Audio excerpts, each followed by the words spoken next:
Nagkagulo ang social media. Aktres na bigla sa matinding fan edit nila ng isang baguhang aktor.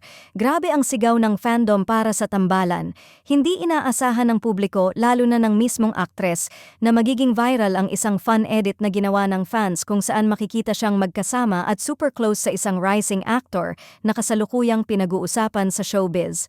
Sa unang bahagi ng edit, simple lang ang vibe. Parehong nakangiti, parehong nagpe-peace sign, at parehong mukhang komportable sa camera.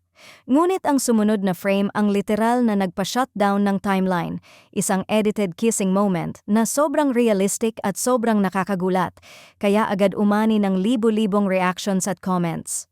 Ayon sa insiders, halos mapatalon daw sa gulat ang aktres nang makita ang viral edit. Hindi raw niya inexpect na may fans na aabot sa ganitong level ng creativity, at medyo kagaguhan pero cute ang vibe ayon sa ilang nakakakilala sa kanya. Kahit siya raw mismo ay natawa at napailing dahil sa sobrang effort ng edit at sa intensity ng fandom na tila hindi mapipigilan sa pagpupush ng tambalan nilang dalawa. Sa comment section, sobrang dami nang nag-react.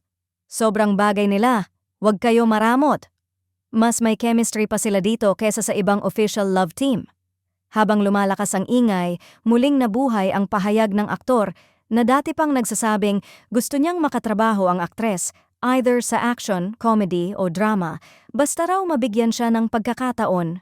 Mas lalo tuloy nagkakaboses ang fandom na nagrarally online para iparating sa network na dapat bigyan ng spotlight ang tambalang ito, kahit special episode man lang or pilot project.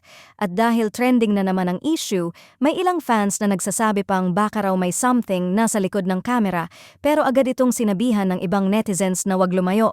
Fan edit lang yan, wag gawing love life agad.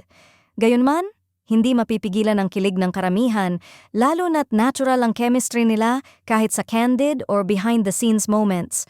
Sa ngayon, nananatili itong pinakamainit na fan-made issue online at mukhang hindi pa ito hihina hanggat walang malinaw na sagot mula sa network o kahit man lang teaser ng posibleng proyekto.